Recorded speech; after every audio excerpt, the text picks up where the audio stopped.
Garland ISD is getting angry calls and emails from people upset about an Islamic conference on school district property. Some claim one of the speakers is a controversial Islamic and civic leader who has supported radical views in the past.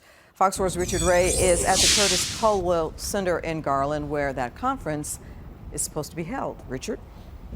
Good evening, Clarice. First and foremost, let's be clear about this. Garland Schools owns the building, but they're just leasing it out. They have nothing to do with this conference. Conference supporters say it actually is promoting peace, that it's anti-terrorism, but one of its speakers in particular has become a lightning rod for criticism. My name is Brother Siraj Wahaj.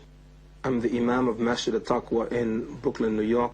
The scheduled keynote speaker at Saturday's conference is an imam from New York, identified by federal authorities as an unindicted co-conspirator in the 1993 World Trade Center bombings. Siraj Wahaj denied involvement but did defend convicted plotters.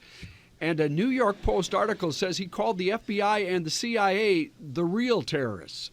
The Garland Conference is entitled Stand with the Prophet in Honor and Respect. It's hosted by a group from Chicago, Sound Vision.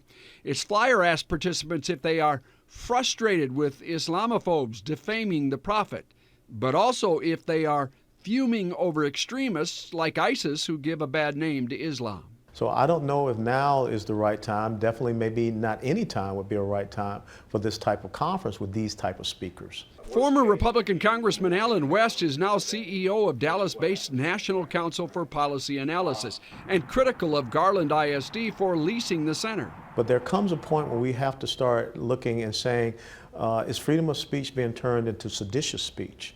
Speech that can undermine our constitutional republic and our fundamental principles and values. There's some level of a misconception. Garland ISD says they've been getting dozens of calls and emails from people who are misinformed, led to believe it's a school-sponsored event, when GISD has simply leased out the building as it does to many different groups. We have to remain non-discriminatory in who we lease the facility to. This event is for promotion of peace, for the promotion of understanding. The Council of American Islamic Relations is not involved in the conference, but CARE's executive director calls the protest ironic that the conference seeks to combat hate and terror, that opponents are quoting Siraj Wahaj out of context. Perhaps he does have some controversial things that he said over the years, and they're using that as their platform and their galvanizing tool to bring people who are fearful or who hate Islam and who hate Muslims to come and protest against this conference.